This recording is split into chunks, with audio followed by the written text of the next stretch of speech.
Well, good evening again, everybody, and welcome to Planning Committee meeting number 231, where tonight we'll be considering PP 50922, 6 Greenway Court, Wandana Heights. As we always do, we do acknowledge the Wurrung people as the traditional owners of the land, waterways and skies, and we pay our respects to elders past and present and to all Aboriginal and Torres Strait Islander people who are part of our greater city of Geelong today. I'd like to remind you that this committee meeting is live streamed and is also available on the Geelong website later. So I'd like to introduce our panel members, Councillor Hathaway, Councillor Cadwell, myself, Councillor Mason, the Mayor, Councillor Sullivan, Councillor Murray, and last but not least, Councillor Maloney. No pun intended, that's it. And of course, I'd like to introduce Steve Rusak, the Principal Planner, who will be presenting the case today. Principal Planner, Statutory Planning. Team Leader, Rory Lachlan. John Rush, which is making sure it's being live streamed back there. Coordinator of Statutory Planning. And Joanne Van Sluggeren, who's Manager of City Development. We have apologies from Councillor Harwood and Councillor Nelson. Do we have any declarations of conflict of interest? No. We need to confirm the minutes from the last meeting, and there are three of us here tonight who were at the last meeting. Yep, thank you, Councillor Maloney, seconded by the Mayor, Councillor Sullivan. Those in favour? Carried.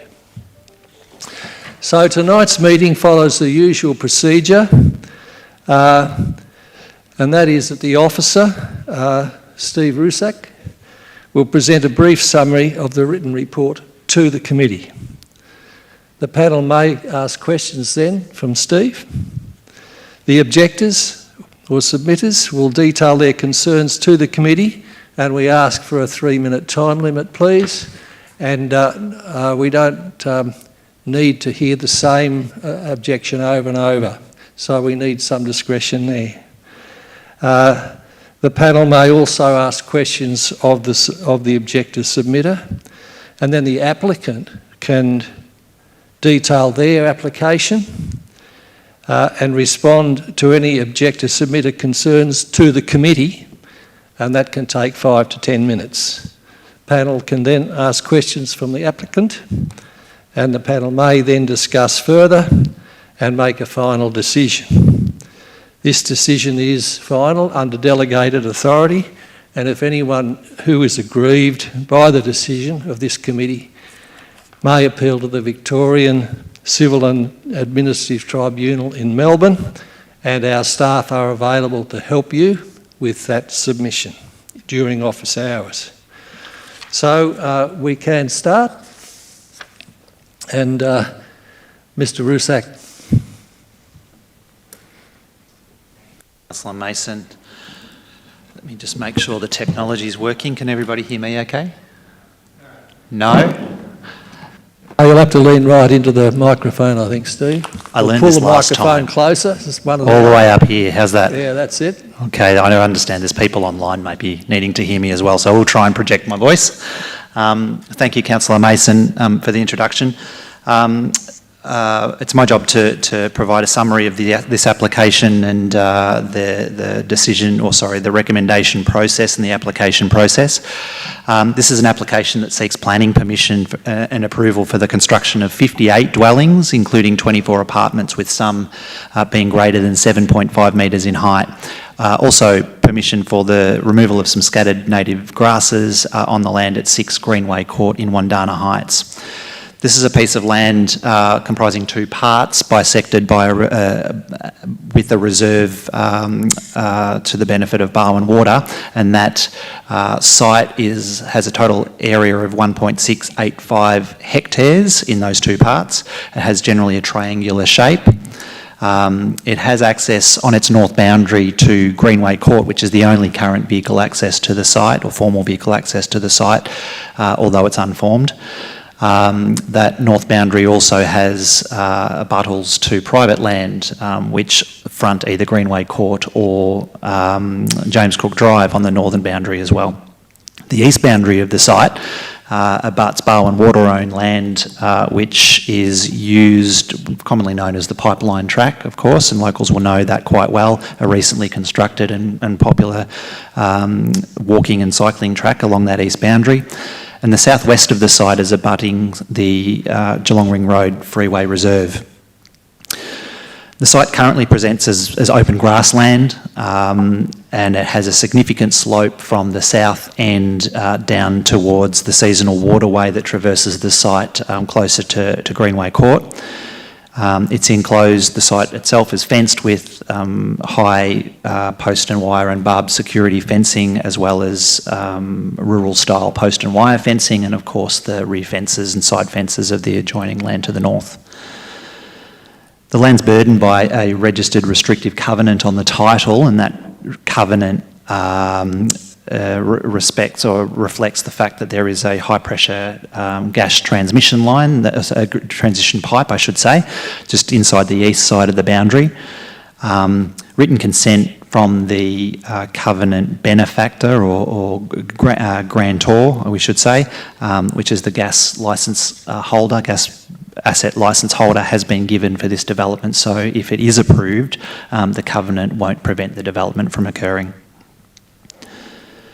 All of the land's in the general residential zone and is covered by the Design and Development Overlay Schedule 14, as well as the low-lying parts of the site which are within the Special Building Overlay, reflecting the flood-prone and flood inundation parts of the site, the lower parts of the site. The land is nestled, if you like, between a public use zone. The land to the east is in the public use zone benefiting Barwon Water, of course, and the land to the southwest is the freeway land or the transport zone, Schedule 2. This proposal represents a dwelling development that is well considered in two parts. So the first really comprises an extension to Greenway Court, and those who are familiar with Greenway Court know that it dead ends, of course. And so this proposal seeks to extend Greenway Court as a public road reserve and to provide housing at the end of that at Greenway Court at the extension, I should say. The application proposes 8 dwellings around that extension, double-storey townhouse development. Obviously that also involves buildings and works within that flood-prone area, that special building overlay area, and of course the extended street reserve or road reserve incorporates drainage authority assets in future as well if this is a development that was to proceed. The second aspect to the proposal is the development of up to 50 dwellings or 50 dwellings on the balance of the site, and this has been designed for with access off Basin Rise, so from the top end of the site or the other direction, if you like, the eastern side. 50 dwellings proposed currently. Originally the application proposed 60 dwellings in that part of the site, but that's been revised and I'll talk about that briefly in a minute. The new access way to the top end of the site is proposed to come off Basin Rise over the land owned by Barwon Water to provide that vehicle access that's required across to the south end, and then the access way would continue north up to the larger portion of the site where the dwellings are to be constructed. The reason it needs a planning permit at all is set out in our summary here. One reason or one permit requirement is for the construction of 2 or more dwellings on the lot, in this case 58 dwellings in total. To construct a dwelling greater than 7.5 metres in height requires a planning permit, as does buildings and works within that area of the special building overlay. And the fourth reason it needs a permit is to remove the scattered native grasses on the land as well. It's notable that this is a proposal that does not include subdivision. There has been, it's been brought to our attention many questions around how many lots are to be produced and that type of thing. There's no subdivision assessment as a part of this application, but of course, were the permit to be granted, that opportunity in the future for subdivision remains live for the owner if they choose to. The development includes a mix of dwellings, and we've set out a summary of those in the summary here as well. So 12 two-bedroom ground floor apartments, and above those 12 two-bedroom first floor apartments. We include 8 three-bedroom single-storey detached dwellings, standalone dwellings, 3 three-bedroom double-storey detached dwellings, 14 three-bedroom double-storey townhouses, and 1 4-bedroom double-storey detached dwelling. 32 of the 58 dwellings are to be greater than 7.5 metres in height, with the highest of these reaching a height of 9.372 metres. None of these higher dwellings above 7.5 metres are located within significant view lines from dwellings on adjoining land, which is the primary consideration of that design and development overlay around sharing or reasonably sharing views. And these dwellings are outside of those view lines. The land's also a host to scattered native spear grasses that would be required to be removed to accommodate the development. The land also includes some established trees and shrubs, obviously other grasses as well, but not being native or being exempt from any requirement for a planning permit. No permit's required to remove any of the trees on the land. I'll talk more about the landscaping in a moment. The application was referred to external agencies as well as internal. So externally, the application was sent to the AusNet Transmission Group with interests in the gas pipeline. The Head of Transport Victoria, by virtue of being a large housing development, and the relevant floodplain management authority in relation to the area of the site covered by the special building overlay. The application, I should point out that we received no objections from any of those 3 agencies to the grant of a permit, with conditions, of course. Notice of the application was given to a range of other or additional agencies as well, and we've listed those here, including Fire Rescue Victoria and Barwon Water, the Corangamite Catchment Management Authority, the Department of Environment, Energy and Climate Action, Energy Safe Victoria, Department of Transport, and again, none of those agencies lodged objections to the grant of a permit. Internally, here at the City, we rely on our experts within different units of council, including our engineers, Engineering Services Unit, which includes traffic and drainage engineers, environmental planning for native vegetation considerations, the environmentally sustainable development officers for ESD and sustainability in design, open space planning with consideration to the public open space nearby and the pipeline path in particular, and our parks planning unit, urban design and waste services for layout and servicing issues. Their responses were set out later in these recommendations, including conditions and some objections. Public notice of the application was given in accordance with the requirements of the Act. We received 91 written objections. These matters, and we have included a more detailed response to those in the recommendations, of course, but in summary, primarily the matters related to concerns around the increase in dwelling development and density, concerns regarding respect for neighbourhood character or established neighbourhood character in the area, increases in traffic and traffic generation and parking demand in the area, lack of services in the area, loss of faunal or flora habitat, road safety concerns in particular with regard to the increased traffic through the intersection at Thornhill Road and Basin Rise, but other traffic in the area as well, of course. the fact that there's no public transport proposed, stormwater runoff and flooding concerns and the increased risk of flooding, and the unsuitable housing or, if you like, non-traditional housing style that's been proposed. These and other objections are detailed later in the recommendations. There was a planning information meeting held with objectors and the permit applicants and their project team. It was run in a slightly different manner to conventionally because we did have a large number of objections and we did want to ensure that objectors were exposed to the opportunity to have questions answered.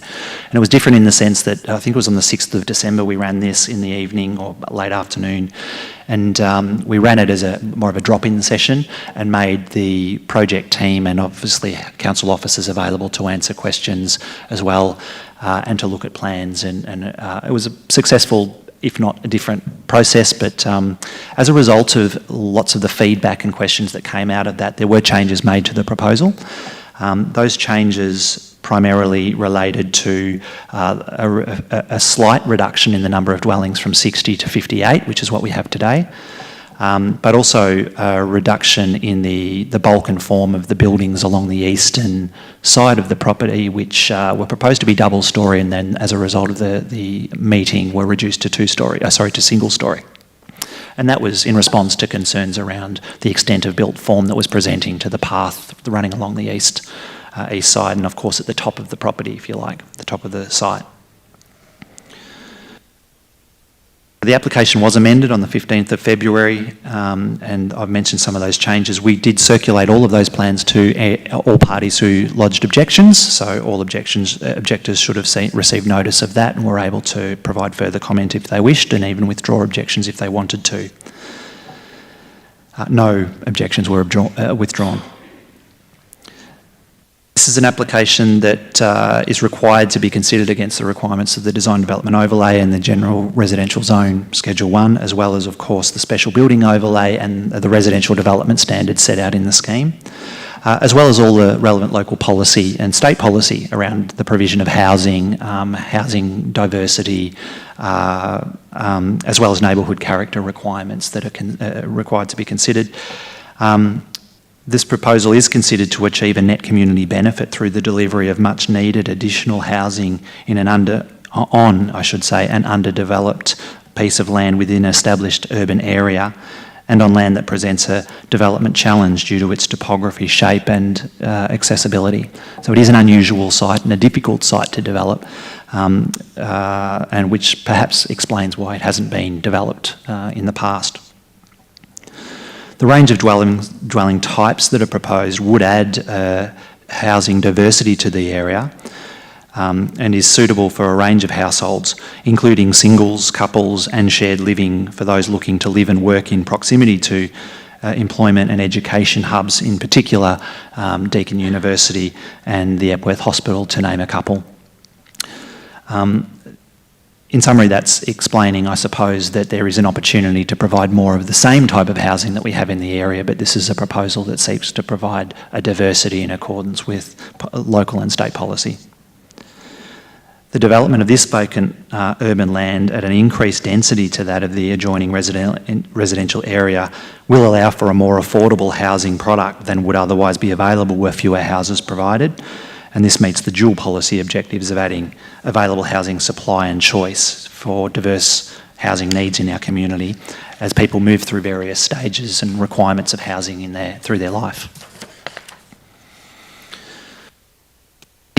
It's been found that the design and layout of the development is respectful of the established character of the residential area.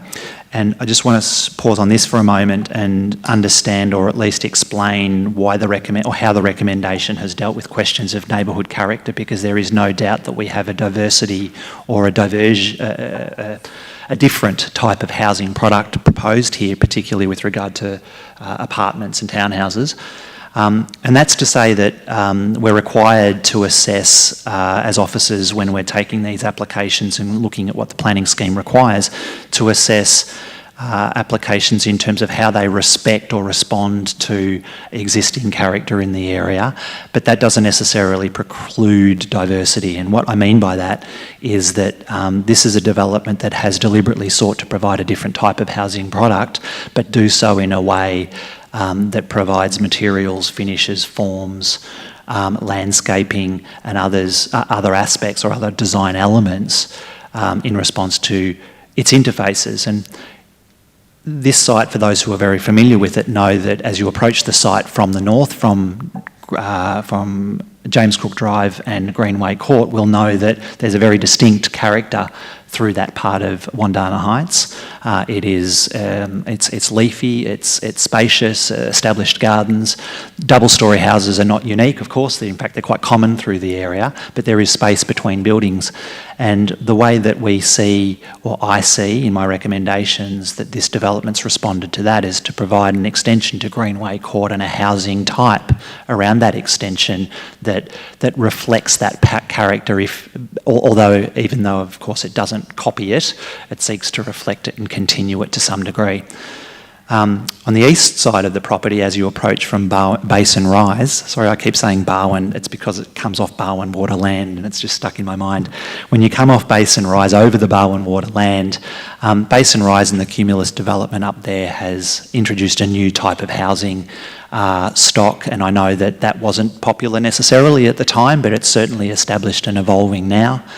And that includes townhouse style development and double-storey development in a more contemporary style, which of course we see reflected in this proposal as well. And of course the southeast is the freeway reserve, so it has its own influence, if you like, on the character of this site and how it ought to be developed too. So it's not really as simple as saying it needs to look like what we see in the area. It needs to derive its design response from those elements. So I'm just explaining there how we approach it as a planning unit, department, I should say, when we're considering neighbourhood character. We follow some practice notes around that type of thing, which I can refer to later if needed.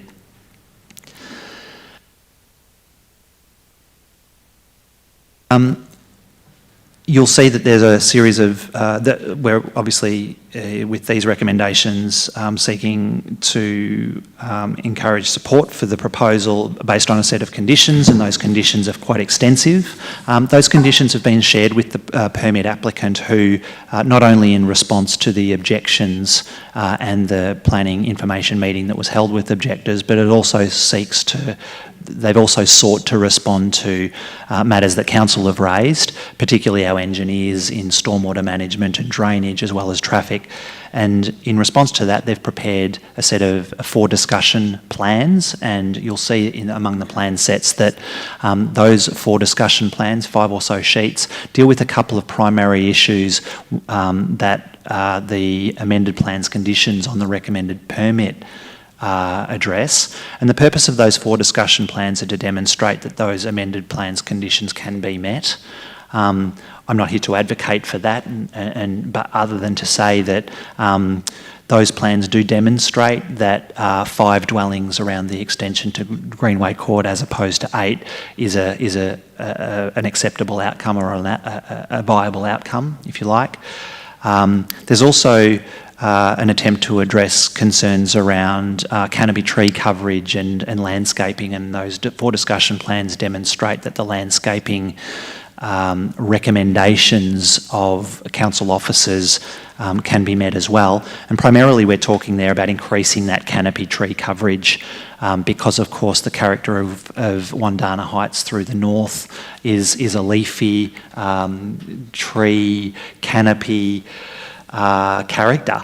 So there's been a fairly significant, or there would be a fairly significant increase in the extent of canopy tree coverage with the adoption of the plans that they've shown for discussion there. So those discussion plans are really designed to, or as an attempt to demonstrate that the conditions could be met. This is an application that was assessed against Clause 65 of the scheme, which asks us to look at some more general questions around the appropriateness and the acceptability of a development like this. It's a complicated development. The plans are, there's a lot in them. And obviously we've done assessments against residential development standards and those kinds of more detailed requirements. But under that assessment, we've formed the view, or I've formed the recommendation that that it presents an acceptable outcome, in particular in relation to the requirements of Clause 65 and those general decision guidelines of the scheme. So having considered all of those requirements, it's my recommendation that the permit be granted. Thank you, Steve. Thanks for a comprehensive overview. I'm sure we've got a few questions. I'll start with one. Could you explain a bit further what attention's been given to the mitigation of the threat of floods with the overlay, etc.? And so this is situation we're dealing with on the site is that on the lowest parts of the site, which anybody would observe if they stood on Greenway Court and looked towards the site, you'll see that the lowest parts of the site, in fact, comprise a seasonal waterway, and in fact it's a designated waterway. But you'll also know that the drainage infrastructure in the area feeds in underneath Greenway Court through to James Cook Drive. Now, the site itself is within an area of the special building overlay because there is flood modelling to show that in a large flood event or even a moderate flood event, that's where water will run. It'll run down through overland flows is the phrase that they talk about, the water that runs across a property, as well as down off the property and out. The requirement under the special building overlay, the SBO as we commonly call it, is that we take into consideration flood velocities and flood depths during any of these events, and to ensure that we don't approve development that would increase the risk of safety to people and property. And anybody who wants to develop needs to develop in accordance with the Floodplain Management Authority's requirements for building in these areas. And the main requirement in this case is that the buildings and the street and the drainage infrastructure be designed to meet the Drainage Authority requirements. The applicant prepared a stormwater management strategy, which our engineers and others have assessed to satisfactorily meet engineering requirements, if you like, if I can put it that way. I'm not an engineer, I don't have the technical terminology, but essentially have done the appropriate design or preliminary design to determine that a detailed design can meet all of the relevant requirements.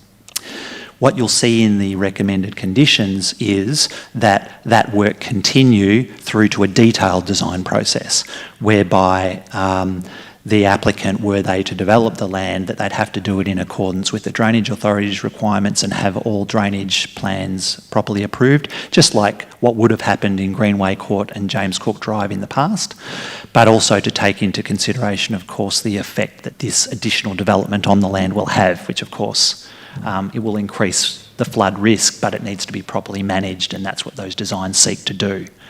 So the conditions require that that work get further completed because the relevant authorities are satisfied that it can be completed. Thank you, Steve. Do we have any other questions? Councillor Maloney. Thank you for that. I have a question with respect to, I guess, the flood comments that you made before.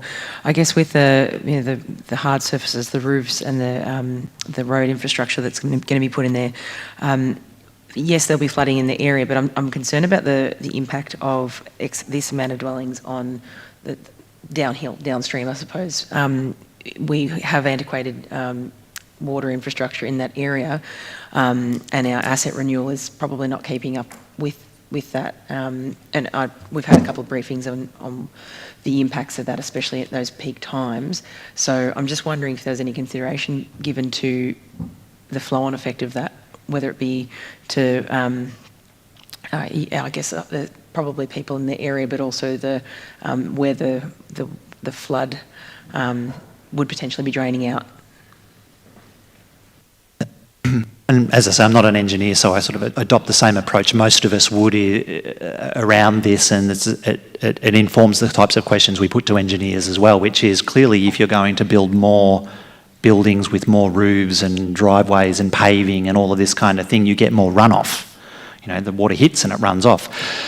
The way the planning system deals with this, there's a couple or three ways that come to mind straight away. The first one is that special building overlay acknowledges that this is a particular issue in this particular location. So that's the first thing, and that's why we get an extra layer of assessment, if you like, through that SBO assessment that the Floodplain Management Authority engineers do.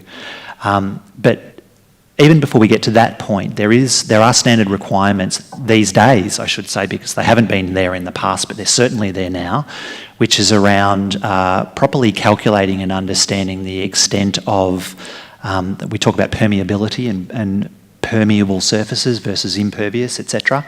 There are calculations done around that, and I've got a specific number, if it means anything, and I wrote it down because I knew I was going to.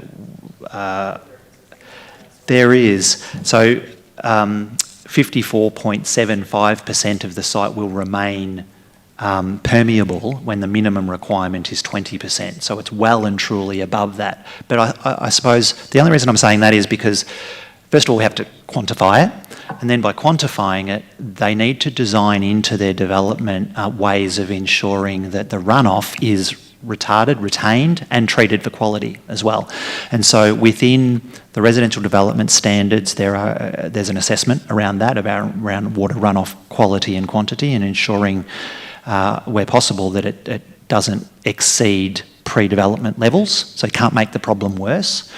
How they do that is by providing retention into the system, such as rainwater tanks and rain gardens and other things, permeable surfaces to allow the water to seep through as well. But also to design that into water reuse into the development as well, such as gardens and those sorts of things. So there's straight off the top of my head, there's about 2 or 3 spots through the assessment process that's looked at and then properly interrogated, in this case via the stormwater management plan that they've prepared to ensure that, well, as I said, I'm not an engineer, so I can't say these things definitively, but to ensure as best as possible that the problem's not made worse downstream. That's the intent, I think, yeah. And with respect to the permeability, 50% or whatever that metric was, is that inclusive or exclusive of those 2 dwellings that were removed? Good question. The permeability, it's a little bit of a deceptive number I gave you, in the sense that you take the entire area of the site and then extract those bits that are covered by hard surfaces, and permeability is what you have left. And so those who are familiar with the plan, of course, the south end of the site's a triangular portion which won't be built over, and therefore that remains permeable, but it already is today. So we have to measure these things somehow, but the short answer is removing those 2 houses didn't necessarily create a lot more permeable surface. It was only a small amount more. With respect to the native grasses, there's the words remove or / destroy those. They're not going to be put somewhere else, or there's no consideration for that, I'm assuming. With respect to, and I guess that doesn't that does require a permit to remove, is that right? It does, and what you're seeing there is just the language that comes straight out of the planning scheme. So you need a planning permit to do any of those 3 things, and in this particular case it's to remove the native grasses, yeah. I thought maybe that might have been some consideration to the native, perhaps the grass has been removed and put somewhere. With respect to the visual screening, I see that there's been attention paid to that. Is there any mechanism for acoustic treatments to, I guess, offset the increased noise that would be occurring from the increased traffic, the increased population, etc.? I might get you to clarify a little bit more what you mean. What maybe 55 dwellings in there, a lot of noise is going to be created. So yeah, just with respect to the refraction of sound, I know it's quite a unique site. The topography of it might not lend itself for very reverberation in that area. More people means more sound? But also it's a bit of a natural amphitheatre, I suppose, Yeah. from what I could see. So I just wondered if that was any consideration to offset the impact on the existing neighbourhood with respect to the acoustic noise increase. Yeah, so the answer is not specifically. The scheme doesn't require that we, I suppose, turn our minds specifically to residential noise in a residential area, if I can put it that way. There is a requirement that we consider the effect of noise sources on future residents of that land. And in this particular case, and it was raised as a matter of objections as well, by the way, of course, that close proximity to the freeway generates freeway noise and traffic noise at all times of the day. So there's certainly some consideration to that, but not so much around the idea that putting or having more houses are likely or could result in more noise for those who are already living in the area. That residential noise is not a matter that's assessed as a part of a permit application like this, no. Last question, were any of the objections related to the location of those two dwellings, or what was the catalyst for removing those two dwellings? Is it that to create more space between, or more open space, or solar access? What was the consideration with those? In so far as the assessment of the application we have today, it wasn't a relevant consideration, and what I mean by that is that what was assessed and what the recommendations are based on today is the 58 dwellings that are proposed, not the 60 that were. But to answer your question, it came in response, if I remember correctly, because it feels like a long time ago now, December, but it had more to do with concerns, particularly around the built form along that eastern boundary, so reducing that to reduce that visual impact, maintain that openness, a sense of openness that you get along that eastern path, that eastern side. But the two dwellings themselves that were removed were most closely located to the adjoining neighbour on the north-east corner, who has quite a long boundary interface. If I remember correctly, those dwellings were located close to that fence, and it just allowed for less built form to be close to that fence. But the applicant might be able to answer that question more clearly later. Out with an objector May do, as well, yeah. so thank you. Thank you, Councillor Maloney. Councillors, any other questions? Councillor Hathaway.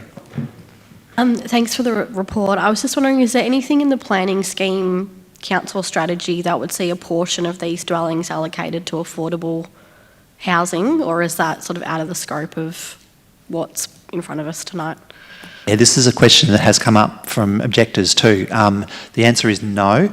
As a planning authority, we're obliged to assess what's proposed in front of us.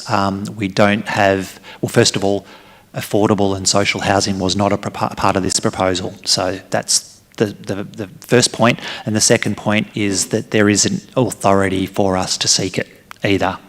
There are other mechanisms to do that, but not through the planning permit application process. So yeah, it comes up a bit, that question.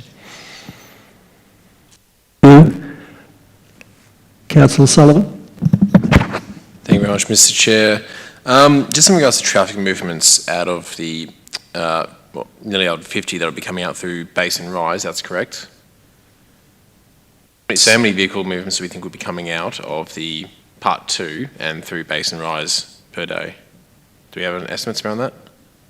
Might even have more than well, I have the traffic report handy, so I can try and find some specific numbers. Does that include as well, I mean, I know it's not beside this application, but do we have the numbers as well about including with that within the properties that are approved for that Basin Rise area as well? Traffic report that was submitted as a part of the application used a couple of data sets, if I'm understanding this correctly, and I'll preface this by saying I am no traffic engineer, so I may have to look at the expert information that was provided to us. The number that stands out to me, which I hope goes part of the way to answering your question, is that the anticipated increase due to this proposal is likely to be around 30 vehicle movements per hour at peak times. Now, 30 per hour, if your average is one every couple of minutes. Now, that's not how traffic works, of course. Everybody might want to all leave at the one time, or that's why I see these numbers as sometimes a little bit tricky. But the traffic report does have some detailed modelling, and it took a survey from, and we can do this these days, pre-pandemic and post-pandemic. The survey numbers from pre-pandemic, I think, were from 2015 or 2016. That was at a time when there was some traffic modelling done around the Cumulus estate and other upgrades to the road network at the time. And there was some 2022 data taken as well.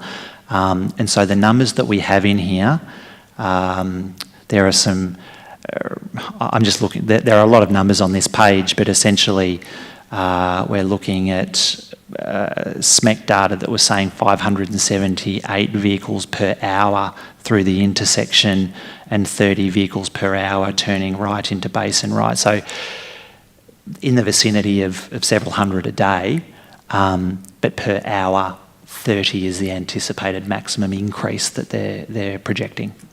Yeah, because I am quite concerned about the intersection of Basin Rise and Thornhill Road. It is certainly a busy road across from a middle school. And do we have any plans, is there anything associated in terms of upgrading that intersection, or does it believe its current standards will be able to cope with this 30 per hour increase? I'm about to say something that might not be very popular, but that is that I have to trust the traffic engineer's assessments on this, and they tell me that, first of all, that intersection has been upgraded in relatively recent times, and I don't know what that means, but maybe in the last sort of 5 or 10 years in terms of line marking and parking and things because of the concerns around school pick-up and drop-off times and vehicle, people dropping off kids and all that kind of thing. So there's been work done on that in the past number of years. In terms of future upgrades, the traffic engineers tell me that the intersection is fit for purpose and even for much greater traffic volumes. I think, and I have had this conversation, where the estimated increase by virtue of this development being 30 vehicles per hour, even if you doubled that and said 60 vehicles an hour, and let's say that 5 vehicles came in a minute, the intersection is still well and truly able to cope with that kind of thing, given that those peak times are not during the peak school pickup and not during the peak times for the school.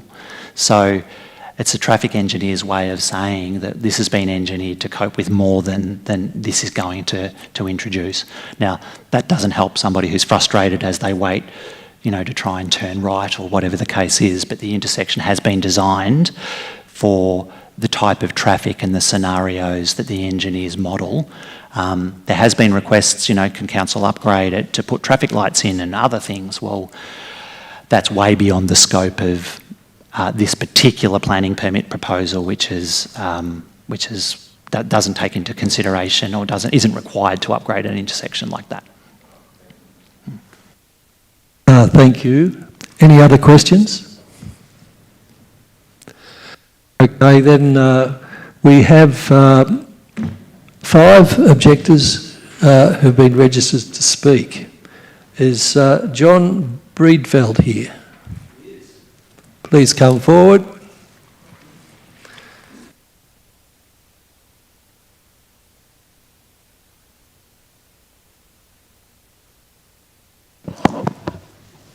Good evening, councillors. You have my original objection and subsequent comments. I'd like to emphasise some points. For we residents, this is more than just another application. It affects the reasonable enjoyment of our homes and will impact upon our neighbourhood character and amenity. The so-called restrictive covenant, which prevents subdivision on many of our properties, is a welcome protector of a particular neighbourhood character. We bought our home in expectation that the open, treed neighbourhood in which we live would be preserved. The subject site is not limited by this covenant. However, to propose over 50 dwellings in an area abutting half-acre blocks is abruptly disrespectful of existing neighbourhood character. And to use the medium density development on the Basin Rise site as justification for such a subdivision is unfair, as this development is itself an anomaly in the surrounding neighbourhood.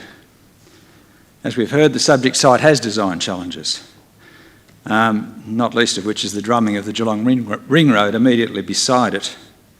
Between 50 and 60% of the proposed development will be hard surface area, and the land falls about 28 metres.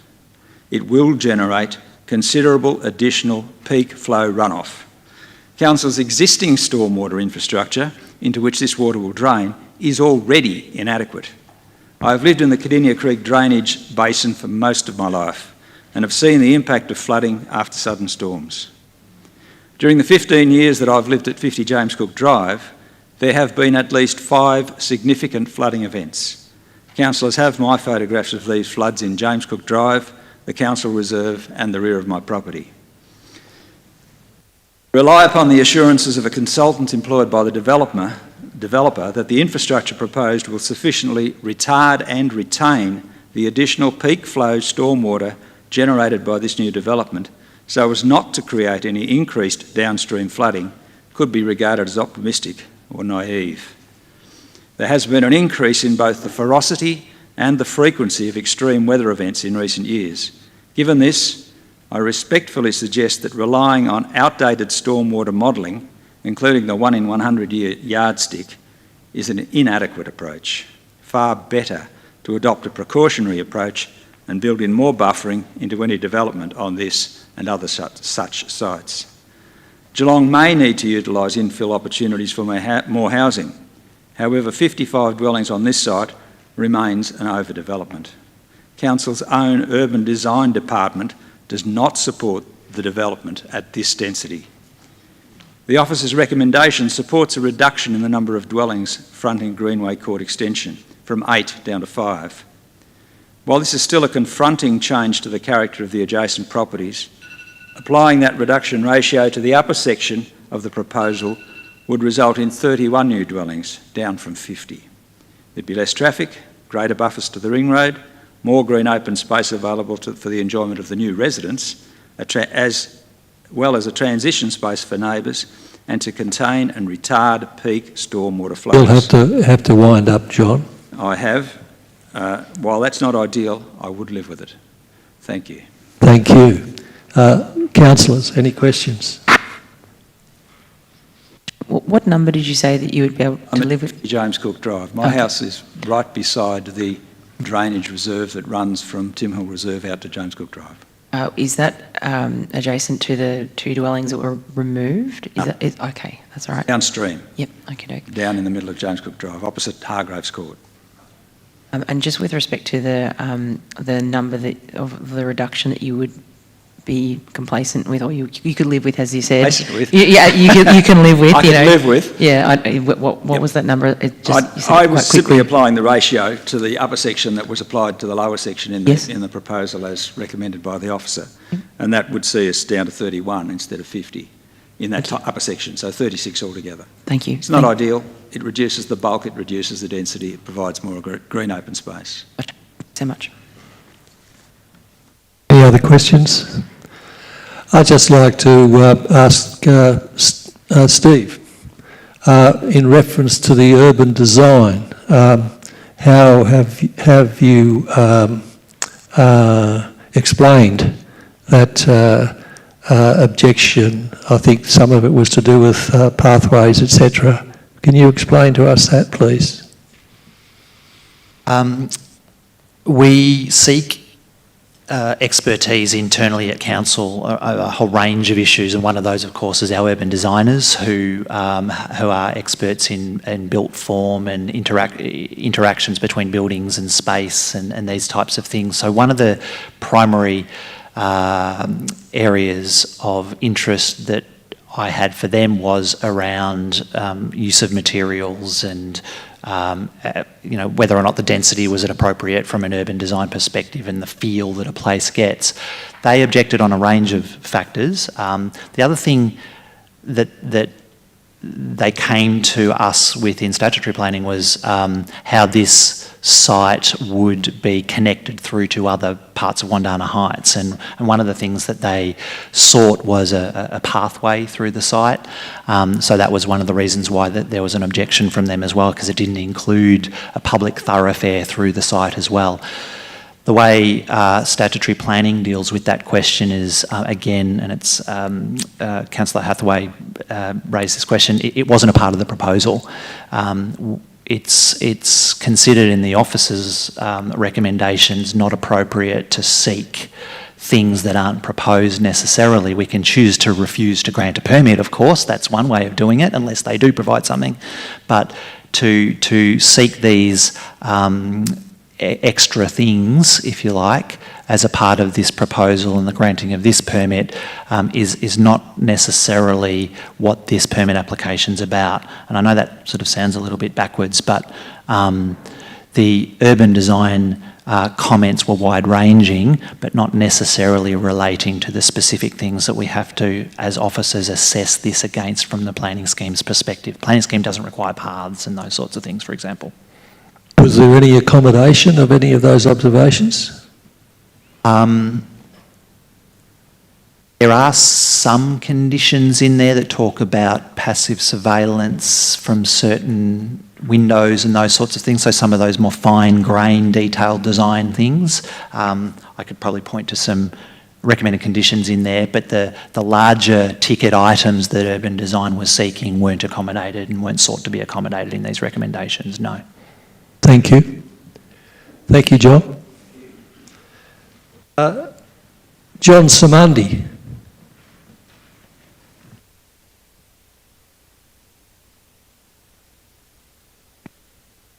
Thank you, John. I'm a resident of James Cook Drive. I'm not against new development. However, I'm not in support of overdevelopment. This proposed development application is an example of excessive overdevelopment with respect to our neighbourhoods and to our semi-rural surrounds. The Council has already recognised the necessity to reduce stage 1 from 8 dwellings to 5 dwellings. As such, and at minimum, the same reduction formula should be applied to stage 2. I'd like to bring to your attention clause 55 of the planning scheme in Victoria, which states the following: the design must, and I repeat, must respect the existing neighbourhood character. Proposed design must respect the existing or preferred neighbourhood character. North of the proposed developments along James Cook Drive, the new developments will be adjacent to half-acre blocks with only 1 dwelling per half-acre. Proposed development is requesting to place equivalent of 10 dwellings per half-acre.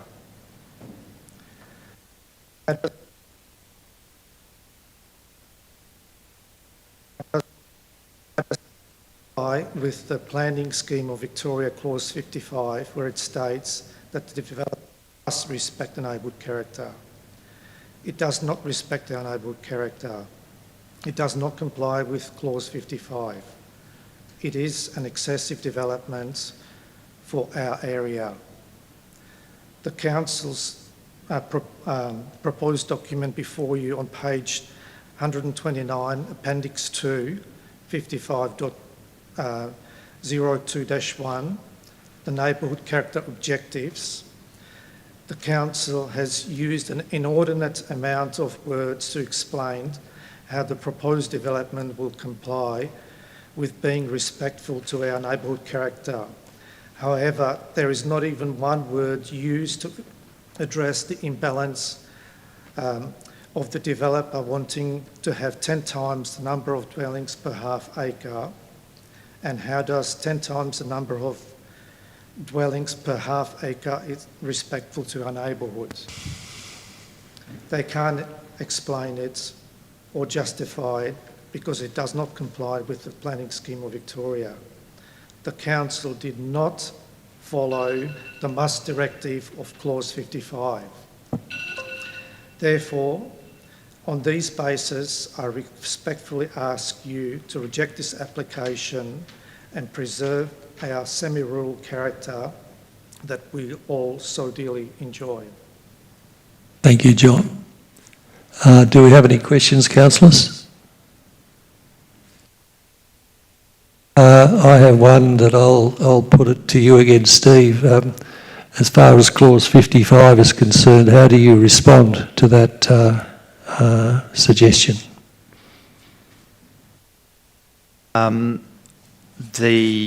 We do use a lot of words, John's right, in the response. So at that section of the clause 55 assessment, there is a fairly detailed explanation about how the neighbourhood character question. I should just point out that this is a zone that requires that a proposal respect the existing character of the area. This idea of respecting the character of the area doesn't mean, in fact, there are planning practice notes around this very question that we're required to respond to or address or follow, if you like, which talks about the idea that respecting character doesn't mean that we need to replicate. And in fact, respecting the character isn't a reason to restrict or constrain development either.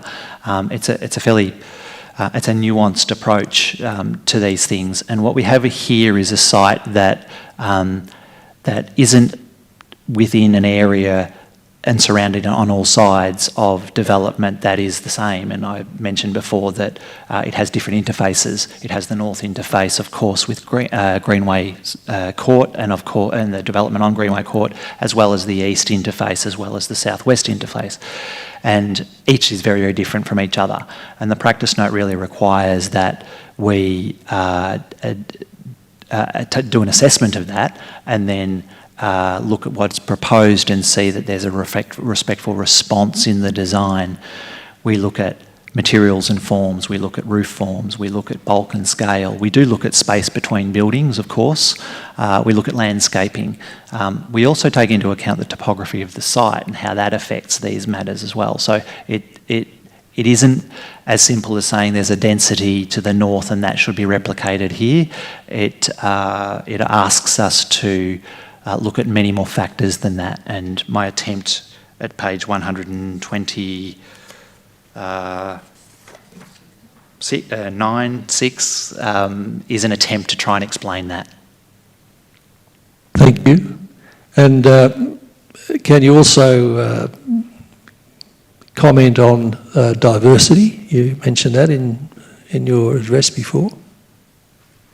Yeah, I'm glad you brought that up, because diversity can mean lots of different things to different people, but diversity and density are often thrown together as well. And of course, density can be quantified by so many houses per hectare, so many square metres per house and that kind of thing. We have some numbers around that.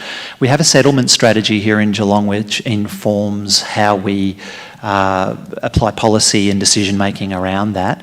What we have here in this proposal is a development that fits within the category of medium density. Medium density being, I have the numbers here. Here we go. Medium density, 20 to 40 dwellings per hectare.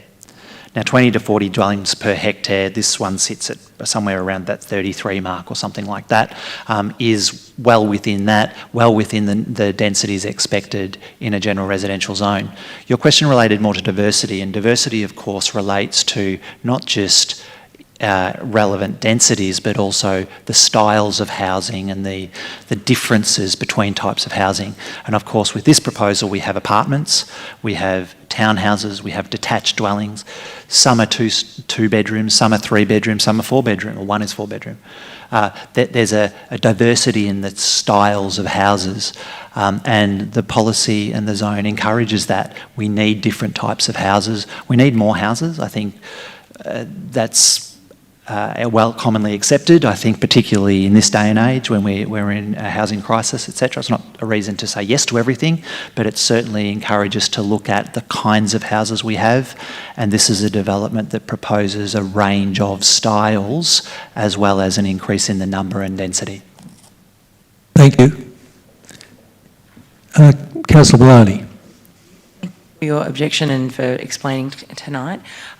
With respect to, I've just had a look on the Geelong Australia website. It's got the clause and the example there, which is great. So it mentions that the proposed design must respect the existing preferred neighbourhood character and respond to features, things like height, bulk, front side setbacks, as you mentioned. I guess that might also include the interface or the way that it appears from the street and whether or not that is in keeping. And I think it's quite a leafy aspect up that way because of the space that you have to be able to plant in that way. So perhaps there could be some commentary about how the proposed landscape and the tree planting, I guess that visual barrier might either assist or detract from that interface, or maybe you could comment on any of the aspects that would perhaps allay those critiques. And this is a site which, depending on which direction you look at it, presents in very, very different ways. Anybody who has stood at the intersection of Greenway Court and James Cook Drive and looked down south along Greenway Court will see the site. If it gets developed in the way that's proposed, what they'll see down that site is just a slight continuation and maybe 2 or 3 or so houses further down Greenway Court. That's really all they'll see because you can't see up the hill, you can't see across. So that's one aspect. It's only one aspect, but it is one aspect. The other aspect, you could get all the way into Greenway Court and of course you'll see the extension and the houses that are there and you will be able to see what's up the hill because it's a steep hill. The other aspect of course is from the pipeline track and from Basin Rise, and one of the reasons why the application was amended to reduce the overall height of those dwellings along the eastern side was to really present as single storey dwellings, and from Basin Rise and from the pipeline track I can't envisage a scenario where you could see any of the houses down the side of the hill, even though some of them go to 9 metres, but they're in a cut and fill scenario and they fall away. So visually, I can't imagine that they'll be seen, but that's not. That's just my assessment of the plans. Just hold it. You've got to address me, please. Go ahead. Wandana Drive, which is higher up from James Cook Drive, and all the streets above it overlook the new development triangle, and it's clearly visible up against the half-acre blocks all along there, which are all green area with one dwelling on it, and then the new development will have 60 odd houses facing all of that. It'll be completely incongruous with the existing area. Okay, thanks for your comment. Did you have something to say? Mr. Samandal's absolutely right. That was the other aspect that I wanted to mention as well, and you've led me right into it. No doubt whatsoever. Hold it.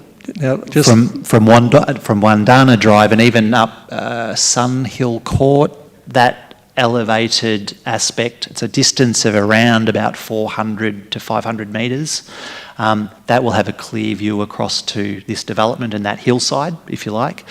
Us planners have stood out there and ummed and ahed and asked ourselves all of those questions, and really that was one of the main drivers for why we wanted to consider what can we do in terms of the increasing canopy tree coverage, because as you turn to the left and look up out towards James Cook Drive, rooftops and tree canopies are a character element.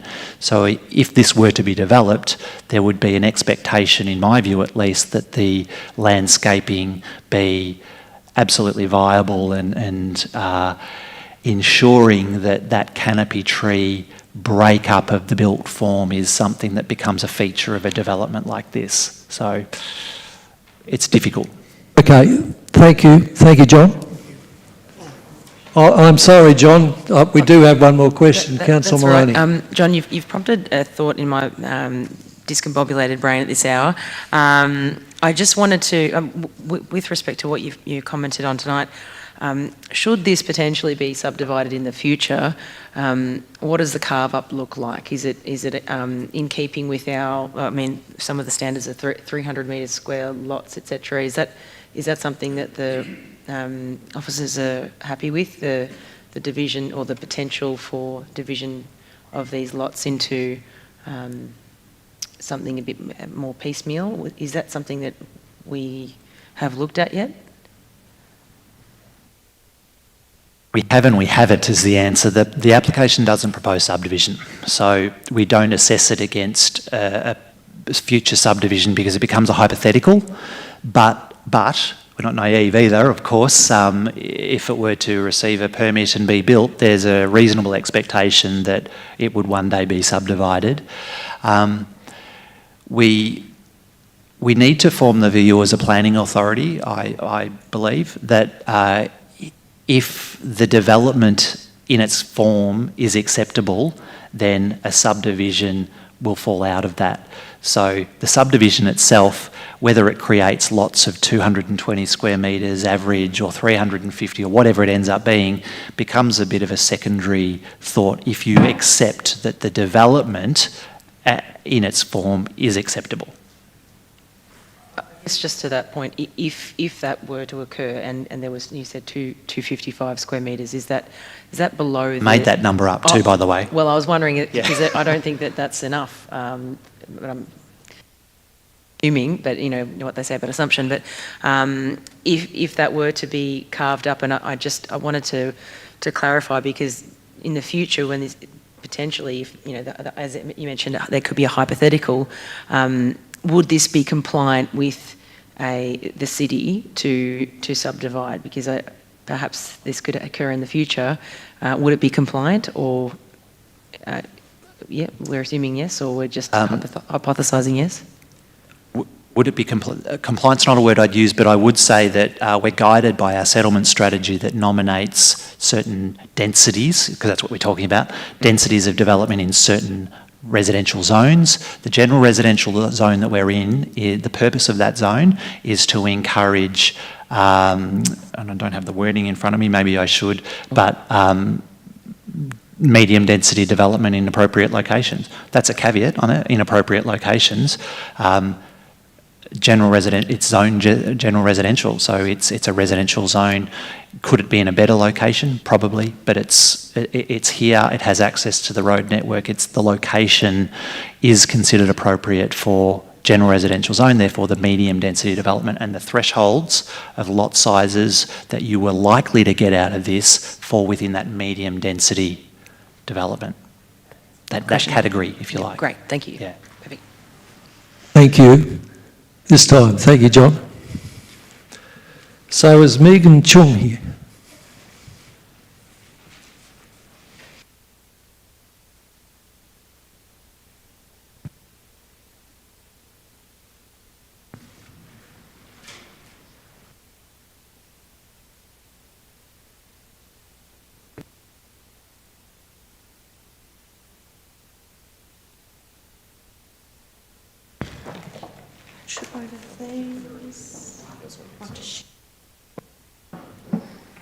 Thank you, Megan.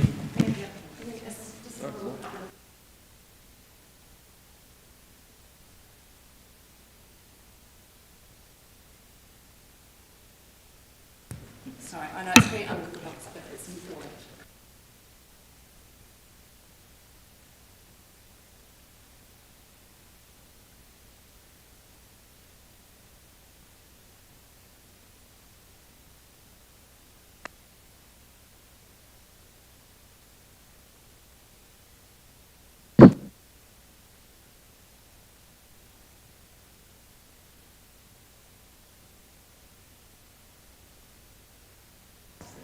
Thank you, Megan.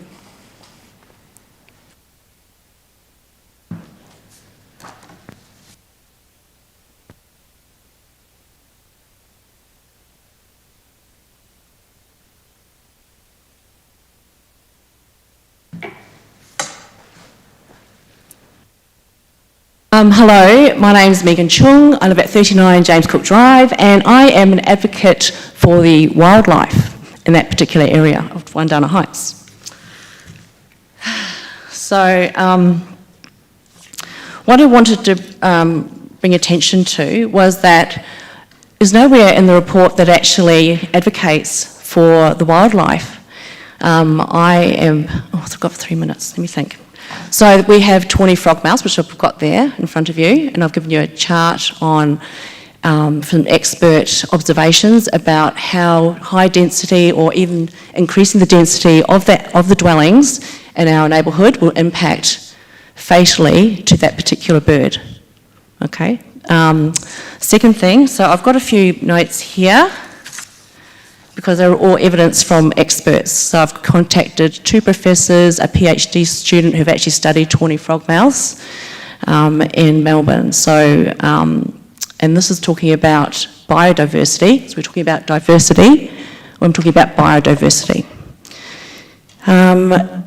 Ruth Alt is an avid bird watcher, and she actually helped save the tawny frogmouth in the municipality, in Whitehorse in Melbourne for a number of years. And when I explained about the 6 Greenway court development, she commented that the tawny frogmouth may not survive, and she just said pretty much that, 1, there's vehicle traffic will actually cause increased roadkill of tawny frogmouths hunting at night time.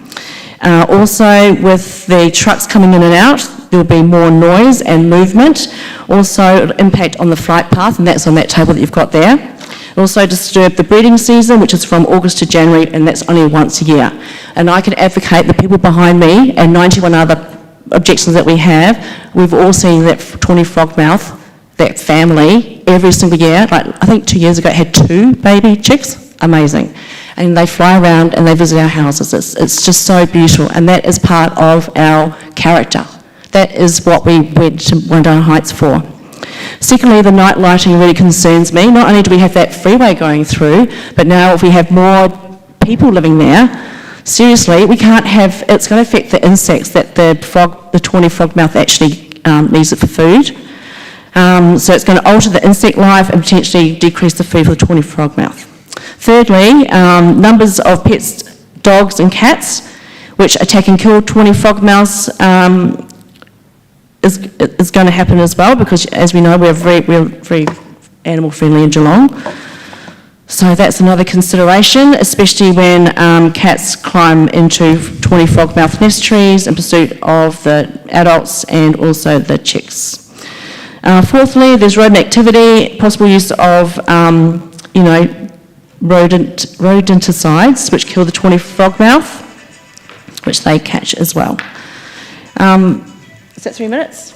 Oh, what a shame. Can I just read one little thing from this professor? Would that be all right? Keep going briefly. Okay, briefly. Okay. So this is from Dr. Marion Weaving, from October 2022. And she says that a lot of studies show how important it is to have a diverse amount of vegetation. So it can be flowering bushes, ground covers, lots of shrubby type plants, but they are really important if we want to keep our bird species, especially in our cities. So she found tawny frogmouths in bushes, small shrubs, woody bushes, and I feel like there's another couple of academics that I've also got here as well. There's a paper here that's just recently published from April of 2023. So there's another one here. But I think what we need to do as Geelong people is that we need to actually have these spaces where we can have, beautiful wildlife for our grandchildren and my son, to actually enjoy. So I'm just the advocate for the animals. Thank you. Thank you. Just a moment, we might have some questions. Oh, sorry. Yes, of course. I've been reading a lot about this. So do we have any questions for Megan? Thank you, Councillor Mason. Thanks, Megan. So these photos are taken, this one says 12 St James Cook Drive, Wandana Heights. And yes. It shows... Yeah, that's John's house. Yep. I've actually even got like a pobblebonk frog calling here that John sent me as well. Anyway. Are they double-storey, those houses? John, is your house double-storeyed? Yes, I suppose. Yes. And the neighbour's double storey? Yes. Now, the development doesn't call for any destruction of trees. I know, but what I'm saying to you is that it's actually, it's kind of like a long-term thing. So it's about the density of people, like more people in the neighbourhood, because we've already got major development on top of the hill. Since I've lived there, I've had 2 streets filled in, and it's just the density of more people, more dogs, more everything that actually impacts on these animals.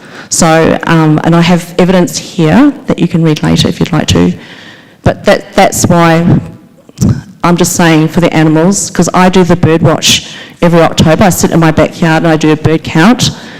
So we have galahs, we have corellas, we have magpies, we have currawongs, we have the honey eaters, we have tawny frogmouths, like there's so much, rosellas.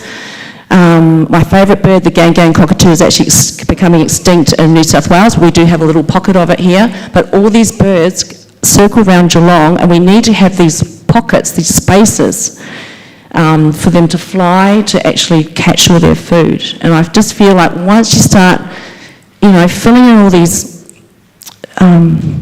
just the density of it, just not 64, not 58. As John said, we're okay we understand about development. We're not saying nothing, but at the same time, the animals are saying, just give us a bit of breathing space. Because until you actually see this particular pair of tawny frogmouths visit everyone in the neighbourhood, and with their little chicks and things, it's so beautiful. Like, it's what we all want for our children, right? To see this every day. It's just magical. How long have you been James Cook Drive? 16 years. When was that developed? Does anyone know that? 1987. Thank you. Any more questions? Councillor Maloney. I have a question with respect to the natural water course, or I can't think of the terminology. Yep. Is that where the population of frogs is? Yes, it is. Breeding? Yeah. So, and that's the other, I didn't get to it. So there's 3 types of frogs in that waterway that gets flooded. So we have the pobblebonk, which is magical because it makes a silly kind of plonk plonk sound. And I'm just worried about, again, the hard surface runoffs, because already with the development on the top of the hill, all that runoff comes down. When the 2 streets were being built a couple of years ago now, all that silt came down, and it just affects, because you're not just talking about water or stormwater, you're talking about all the stuff all the toxins and things on top of the asphalt, do you know what I'm saying? So all that just runs into that green space down the bottom where all the frogs are. So, for me, we all know that frogs are like the barometer of a healthy ecosystem, and I think that, again, just that crush of people, just more people, that's just more runoff, more toxins coming into that, because it all floods down to that middle part where John's house is. Yeah, so that's just a concern for me, because... No, I just wondered, has any consideration been done or any observation on the site regarding the frog population, or is that not I guess that's something that might not have been inside those considerations within the planning permit, is that correct?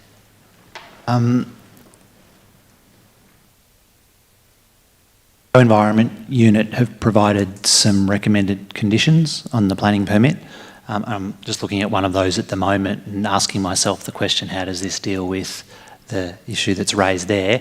It does require that prior to any development that an ecologist come in and do a survey and provide recommendations around faunal protection and relocation. And I was just reading through the wording of that. It's sort of a densely worded condition, but some consideration has been.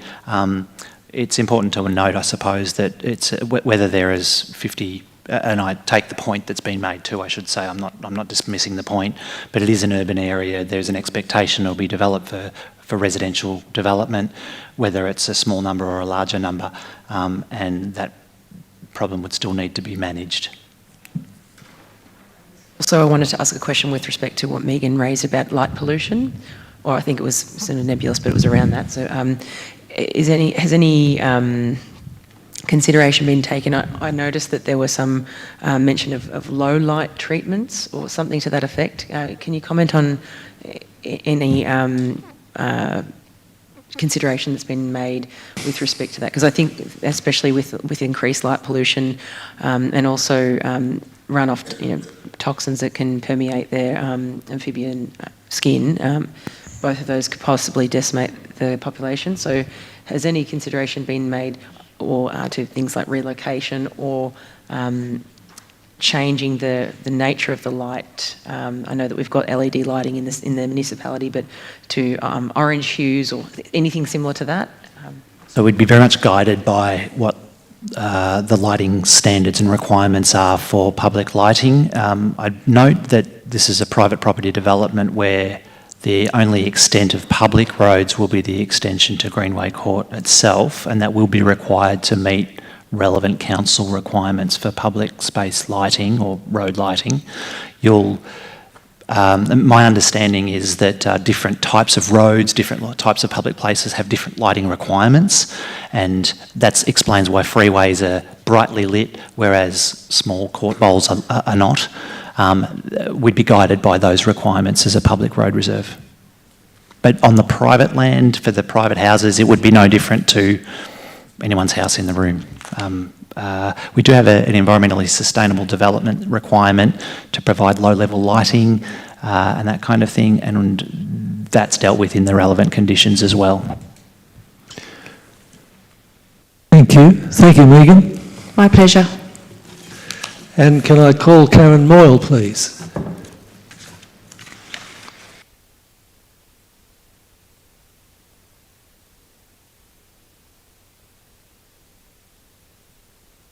Thank you, Karen. Hi, my name's clearly Karen Moyle. Thank you for accepting my late application to speak. I was a day late. I was interstate doing work.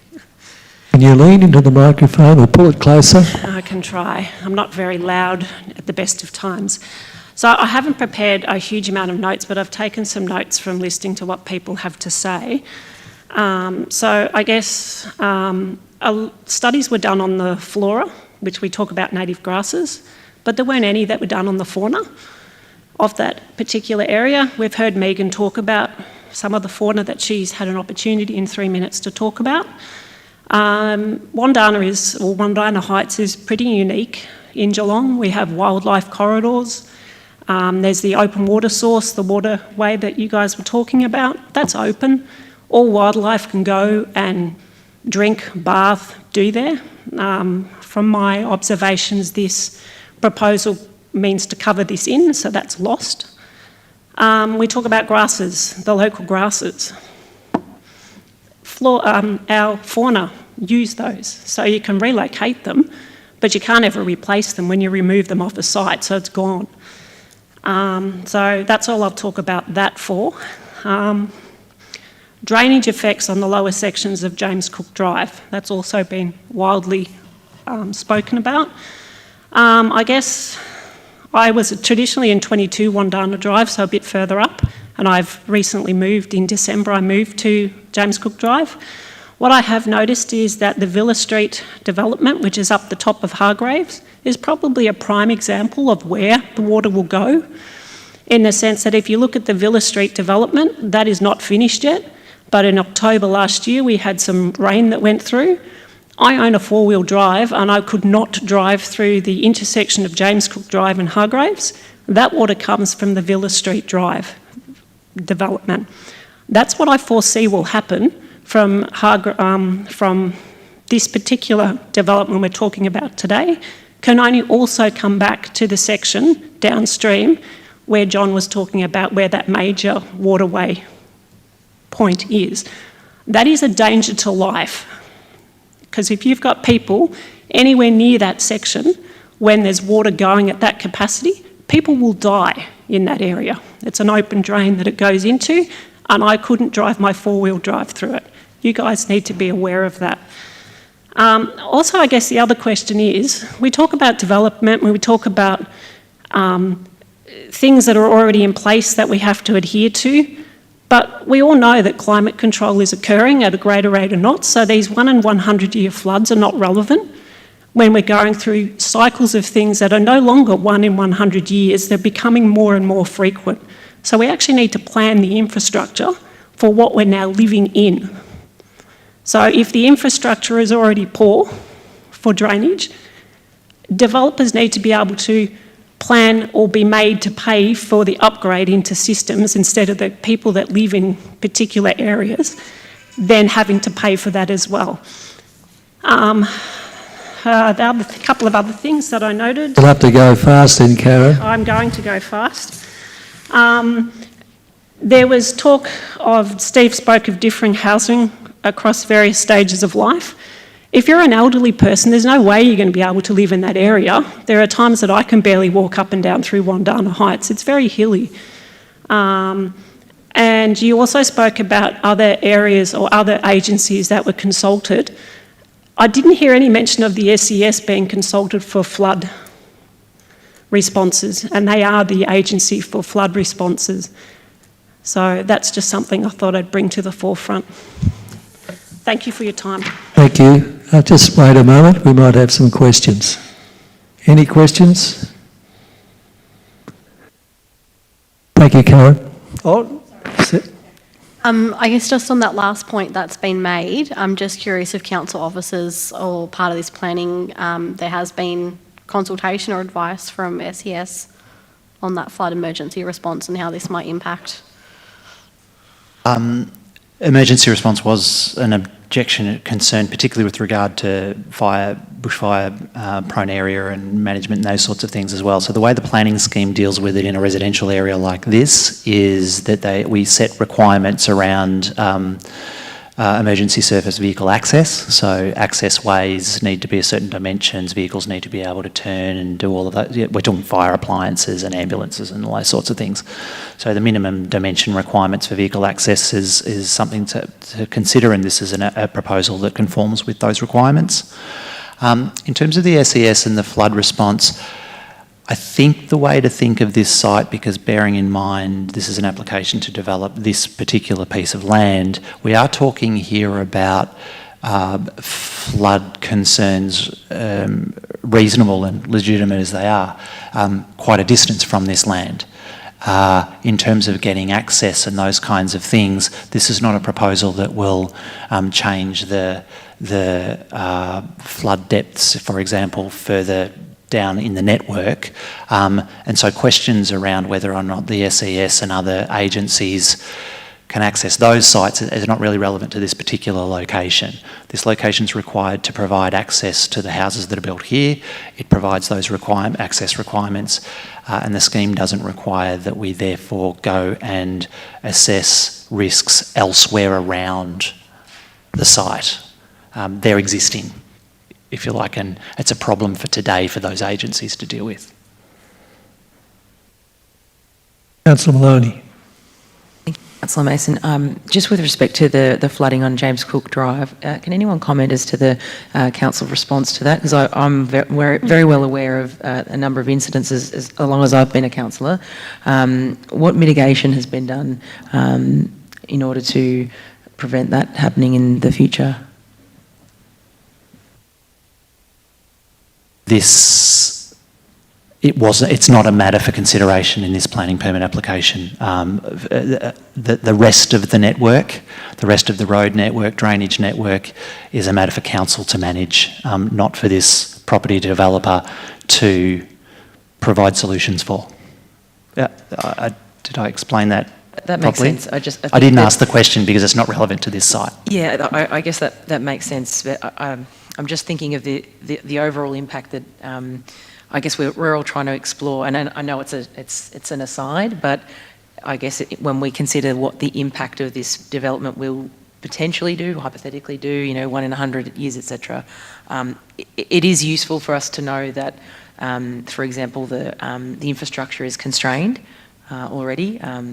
So I think that's something for us as councillors from a strategic perspective to think about our asset renewal and the whether or not it can cope with like you mentioned, the hard surfaces, the permeability, runoff, etc. So thank you for your answer. I do In appreciate that it. respect, it's a question for the capital projects and other things. Right, yeah. In relation to this particular site, I think I mentioned before, we require that the stormwater management plan be developed, the appropriate design, all of that kind of thing, which has absolutely been considered and addressed. Thank you. Thank you, Karen. Thanks for your time. And our final objector, Benjamin Fry.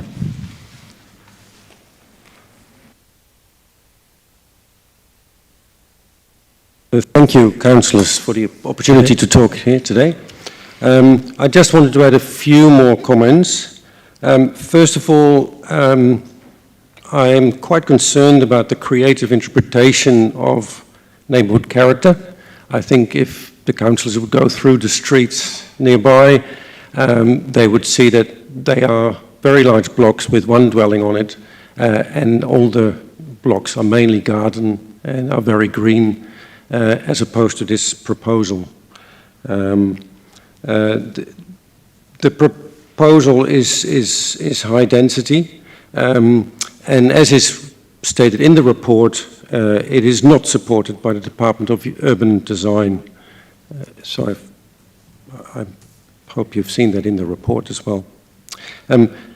Secondly, I'm all in favour of high-density accommodation, and we need more accommodation in Geelong. I just don't think Wandana Heights is the appropriate place for it. First of all, there's no amenities nearby. If there will be elderly people there, there are no doctors, dentists, shops, anything nearby. In Wandana Heights, do not have any of those amenities. There's no childcare centres, post office, banks, anything like that. Also, these dwellings will not become affordable. The land is quite expensive in Wandana Heights.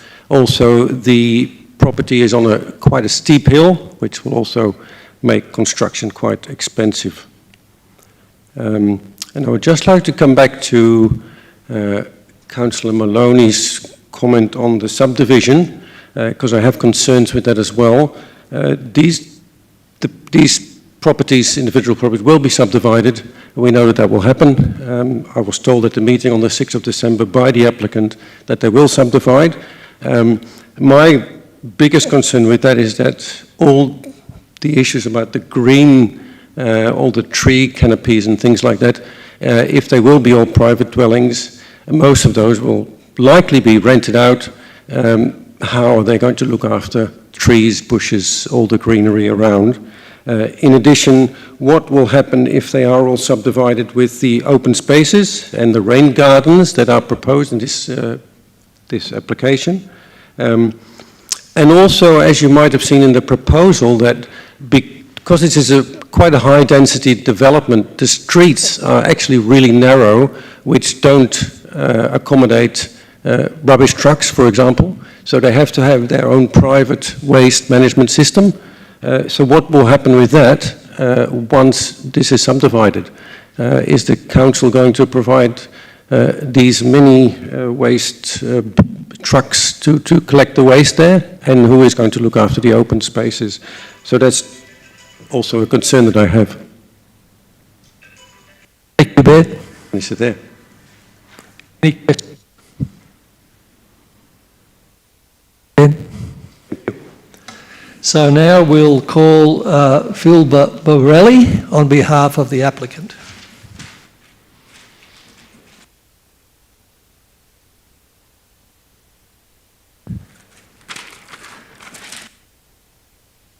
I'm pleased we've got two chairs there. That's very good. Thanks, councillors. My name's Philip Borelli. I'm here on behalf of the permit applicant. I have with me one of my clients who's the developer for this property, and he can assist me answering some of your questions if need be.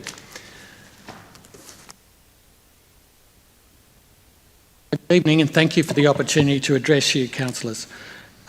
You've already been provided with a very comprehensive report by Steve, and the rest of your officers have also made lots of comments on this proposal, so I don't want to use my limited time available to reiterate that information, but I will touch on some of the points that have been asked about during the discussion tonight.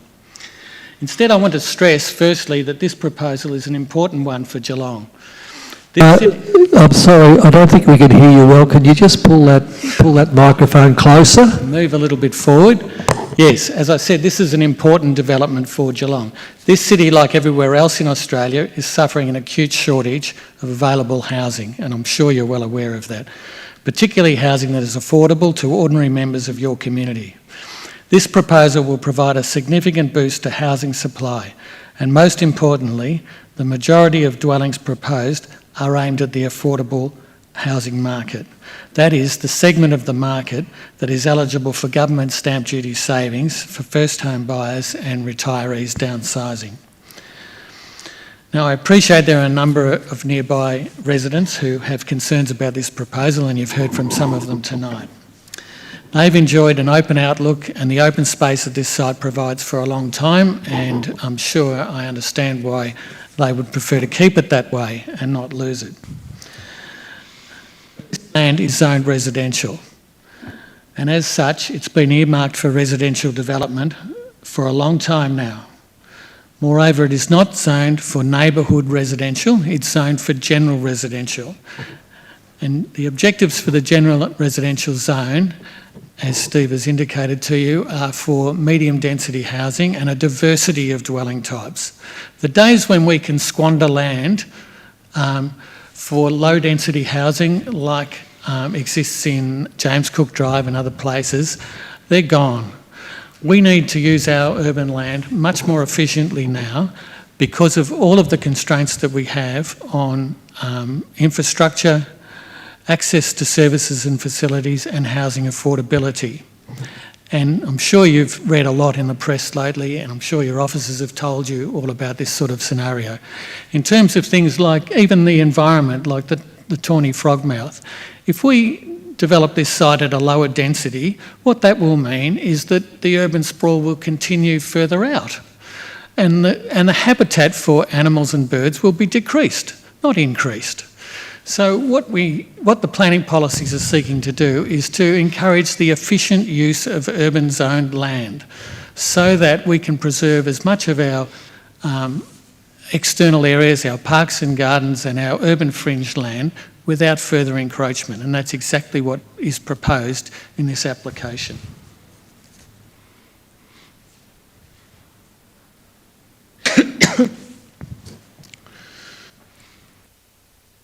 So the other thing that you haven't heard tonight is that the majority of your constituents are actually in favour of this development. They're people that are seeking housing. They want to live in Geelong. They want to find housing. They're the silent majority that you haven't heard from tonight.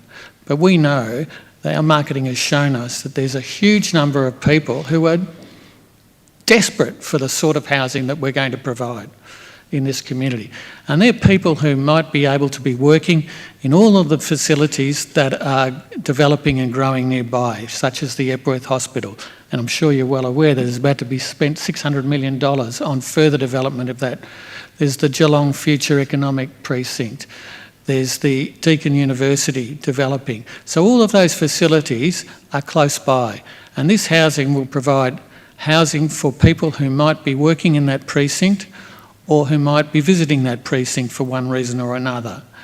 And it's much more important that those facilities are able to source local workers rather than have to rely on people driving from Melbourne or from further afield to get there. And that's how we reduce traffic in our communities, by ensuring that this housing supply is provided close to places of employment. And this is a huge place of employment in this location. In terms of neighbourhood character, we've addressed that in this proposal. We understand that we need to respect neighbourhood character, but that doesn't mean that the density has to be lower. What we have to do is we have to ensure that the interfaces are respectful, and that's what we've done with this development. In Greenway Court, we understand that that's a high-quality residential area. It's different from what happens up at Basin Rise and lots of other parts of Geelong. It's low density. It's what you might call an affluent area, and you've heard it said tonight by other people. We've only proposing 5 houses now in that environment. Not 8, not 58, not 60, only 5 with access to Greenway Court at that end of the subdivision. And those 5, as Steve has told you, will barely be visible from most of views down Greenway Court. We're also improving Greenway Court because we're providing a court bowl which will become a public street. It will enable garbage trucks to turn around properly instead of having to reverse back as they do now. It will also enable better access for emergency service vehicles. That doesn't exist at present. So we are also improving the infrastructure in terms of the floodway there and the drainage infrastructure, and I think there's been a fair bit of discussion about that tonight, so I'd just like to say my little bit about that, if you don't mind, and that is that there's a requirement on us to make sure that we don't exacerbate the drainage or the stormwater infrastructure problem in this area. So what we have to do, and it's been carefully documented by our drainage engineers and stormwater management plan, and it's been assessed by your drainage engineers. What we have to do is we have to make sure that we do not increase the outflow from this site. And we've done that. We've been able to satisfy your engineers and Barwon Water that there will be no increased stormwater outflow from this site. So we do that by improving the infrastructure within the site. So we've provided rain gardens, and we've provided rain retardation capacity, stormwater retardation capacity within our site, and that's an accepted principle. That happens everywhere. Every time a site is developed, that's what has to happen, and that's what happens nowadays. It didn't happen always in the past, but it happens now, and it's a mandatory requirement. So we have to ensure there's no additional runoff from our site into the local drainage network, and we've been able to satisfy your officers that that will be the case. In terms of just a couple of other things, if you give me a moment. In terms of neighbourhood character, you can see that the development is low-rise. It's not high-rise buildings, it's not 5- and 6-storey apartments or anything like that. It's effectively townhouses or one-on-one apartments. So everything's 2-storey or single-storey. And we believe that fits in with the neighbourhood character. We're also providing a substantial number of trees on this site which are not there at the moment. And that's the tree coverage control that's recently been brought in, and Steve referred to it before. So what we'll be doing is we'll be ensuring that the tree cover is much greater than what it is now. There's hardly any trees on the site. There's no flora or fauna habitat on the site at the moment. And we did have a fauna assessment done. It was done by a very reputable consultant, and his conclusion was that there is no significant fauna or endangered fauna on this site. There's no habitat for the tawny frogmouth on this site. But we will be planting a substantial number of trees. I don't have the figure exactly in front of me, but it'll be in the hundreds. And there will be trees on this site that don't exist at the moment that will provide habitat for plants and animals.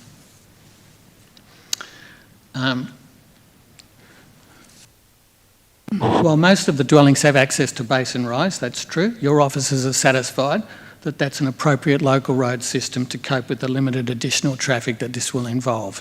And the figure's been mentioned to you. It'll be 30 vehicle movements is the modelling estimate, 30 vehicle movements per peak hour. That means 1 car every 2 minutes, and that's not a substantial amount of traffic flow in a residential neighbourhood. Having the access at that end of the site for the majority of the dwellings is also important because it gives the community better access to the places of employment and the shops, etc., that are more accessible from Basin Rise via Thornhill Road down to Deakin University and the hospital, etc., etc.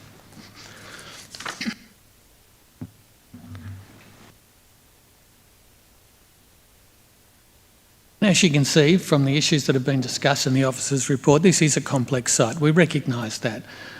And in saying that, it's also severely underutilised residential land that so far has made no contribution at all to solving Geelong's housing crisis. And I will call it a crisis because it's been recognised. It's a matter of National Cabinet today to discuss what can we do about the housing crisis in Australia. We need houses for people. We've worked cooperatively over a long period of time with your officers and with all of the authorities that have an interest in this land, and we've been able to satisfy them all that we can do this development and we can do it responsibly and in a manner that will provide a net community benefit. And that's what planning is all about. So we urge you to make sure you look at the big picture and hopefully will support this development and recognise the benefit that it will bring to Geelong. Thank you, councillors, and I'm happy to answer any questions if you would like me to. Thank you, Phil. Questions? Councillor Maloney. Sorry, I'm asking so many questions. Thank you so much for that. That was very comprehensive. I just have a question with respect to the addressing of, I guess we've spoken about Clause 55 a fair bit.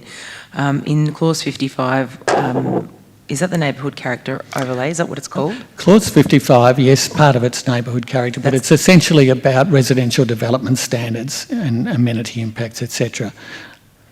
With respect to 55.55, there's solar access to open space. I mean, you mentioned it, there's some tree coverage there. Can you comment on the availability of solar access to open space that's been considered for this development? Yes, we've taken into account all of the relevant standards under Clause 55. I don't have the actual outcome of that particular. Every lot will be different, but if I can perhaps go back a step, because you asked a question before about subdivision.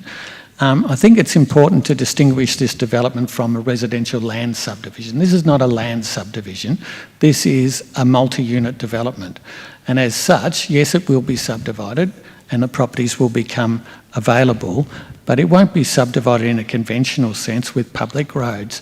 This is going to be an owners' corporation type situation. So it'll be like a townhouse development with a common driveway, but in this case the driveways are longer. So that's how it'll be done. There'll be an owners' corporation. The owners' corporation will manage the open space that's not within the particular lots of the property, so the roadways, the little bits of road verges, the open space at the top, the communal open space that we're providing within the development. That'll all be managed by the owners' corporation. So people, with a normal situation, people will pay owners' corporation fees, and they'll have an owners' corporation manager, they'll employ a gardener to come in and do those sorts of things, and maintenance work will be done. So it'll be properly maintained, or it should be, unless the owners' corporation is not doing their job. But that's how it'll work. And in terms of the, to go back to your second question, about the open space, yes, open space has standards in relation to sunlight access. I believe that those standards are met in relation to each of the dwellings within this development. I haven't got the specific figures right in front of me at the moment, but I'm pretty confident that that's the case, and that that council has been satisfied with that aspect of the development. Thank you. Any other questions? Yeah, sorry, my colleague's just pointing out to me that the assessment was that the extent of overshadowing associated with the proposed development is within the requirements of the standard. Thank you. Thank you, Phil. Thank you, councillor. That's all. So we've reached the point now where we might have a discussion, or we might have already reached a point where we have a motion.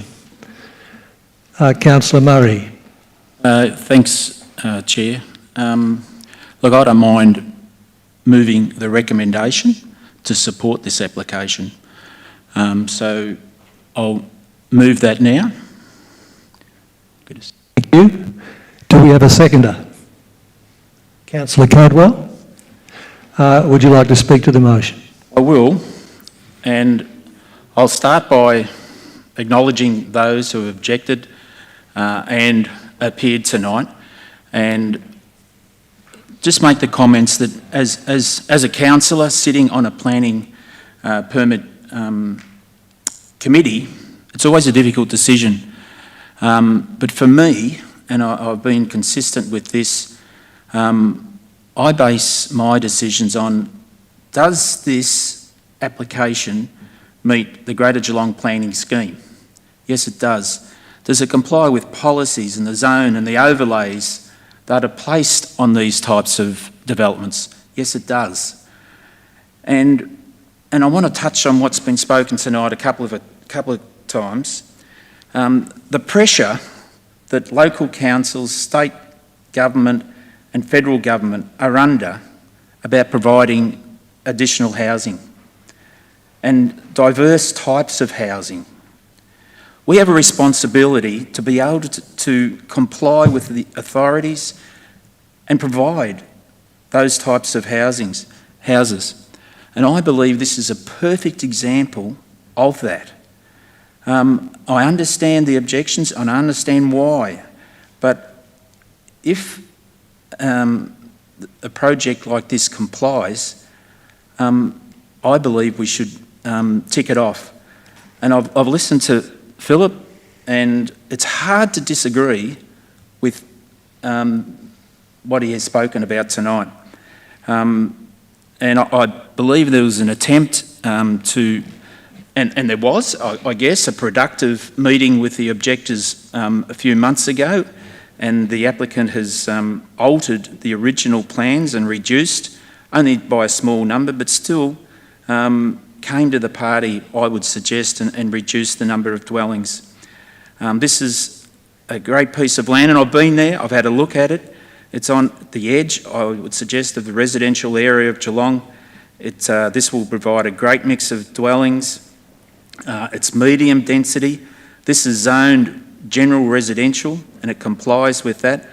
And I believe it's a really acceptable outcome for this piece of land. And so I'm supportive of the officer's recommendation that planning permit be issued with the conditions as per the report. Thank you, Councillor Murray. Councillor Cadwell. Thank you, Mr. Chair. I think Councillor Murray has actually kind of covered everything that I would have said. I'm quite supportive of the councillor recommendation as well, because I also feel that this does actually address some of the existing needs in our community to provide medium density mixed-use housing in an existing residential zoned area. It's certainly providing affordable housing to meet the varying needs of our community. And some highly attractive options in terms of an area that's got good proximity and access to the freeway, to local community infrastructure, facilities such as Deakin and Epworth, local shopping centres, schools, parklands and walking trails. I think the development seems appropriate in terms of its car parking and its driveway access for residents, for visitors and council vehicles, for instance garbage trucks, etc. I do note the comments from the developer that this provides housing options to utilise existing vacant land, so sort of that infill which is being underutilised. And also the comments that were made in regards to the owners' corporation would hopefully give some confidence that this won't be a subdevelopment? Gone blank. So I think that probably provides some assurances to some of the objections that have been raised tonight, noting that there were many of them. So I'm also supportive. Thank you, Councillor Cadwell. Do we have any other speakers? I'd just like to say a couple of things. I'm probably well known by some to be a lover of biodiversity, aware of the need for sustainable development, aware of that there is a biodiversity crisis. But we do note that, as has been stated tonight, that if you lose something somewhere, you'll gain it somewhere else, and vice versa. And we have a very big problem of urban sprawl. And we do have policies where we need to increase the density generally in our planning zones, including the general residential zones. So I won't repeat all the things that have been said. I'll just say that it's not an ideal world, but the net result of a development like this might be the saving of ecosystems elsewhere. I think that also noting many of the objections, I've also read carefully the conditions, and there are very many conditions laid down which address a lot of the objections. And on the balance, I agree that the motion should go ahead. Now, any other speakers? So I'll put the motion. Those in favour? Against?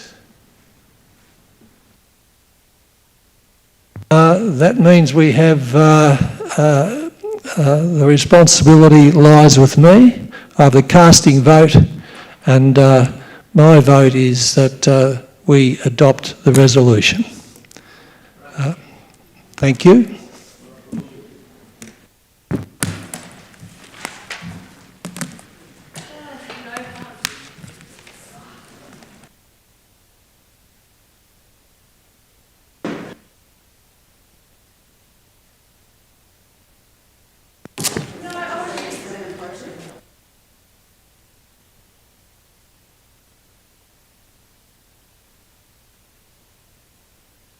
Consider that the process do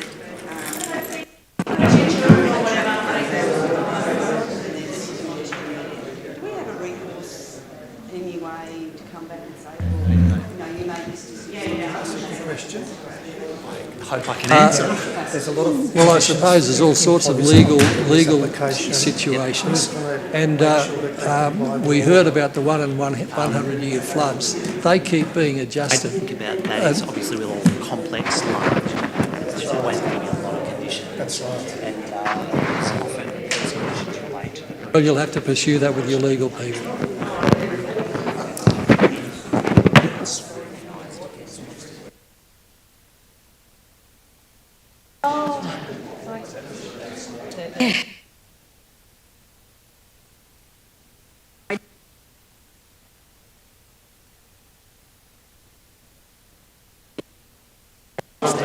Once they start building, who's going to... Does woman want these things back, this meeting? I think she said give them to the children. No, give them back to them.